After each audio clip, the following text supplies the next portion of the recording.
రెంట్‌కి ఉండే వాళ్ళకి గుడ్ న్యూస్. ఎందుకంటే గవర్నమెంట్ అనేది కొత్త రెంటల్ లాస్ అనేది తీసుకొచ్చింది. సో, ఇప్పుడు నార్మల్‌గా మనం రెంటల్ అగ్రీమెంట్ అనేది చేసుకుంటాం గదా! సో, రెంటల్ అగ్రీమెంట్ చేసుకున్న తర్వాత ఒక 60 డేస్ లోపే మనం అది డిజిటల్‌గా రిజిస్టర్ చేసుకోవాలి.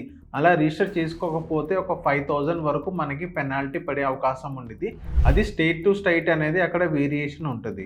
అండ్ నెక్స్ట్ ఇప్పుడు మనం నార్మల్‌గా రెంట్‌కి ఉంటున్నాం గదా! రెంట్‌కు ఎళ్ళే ముందు మనం ఒక 2-3 మంత్స్ అనేది ఇప్పుడు అడ్వాన్స్ అనేది మనం పే చేయాల్సొస్తది.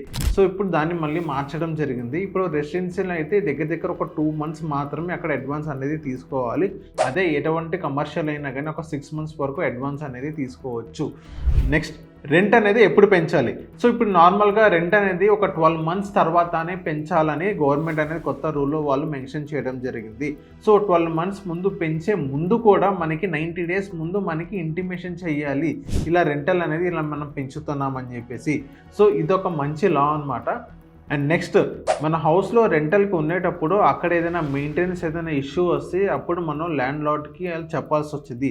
చెప్పిన తర్వాత ఒక 30 డేస్ తర్వాత ఎటువంటి రెస్పాన్స్ అవ్వకపోతే మనం దాన్ని రిపేర్ చేపించుకొని ప్రాపర్ బిల్‌తో మనం అది ల్యాండ్ లార్డ్‌కి ఇచ్చినట్లయితే సో, మనం ఇచ్చే రెంట్‌లో మనం ఆ మనీ అనేది మనం డిడక్ట్ చేసుకోవచ్చు.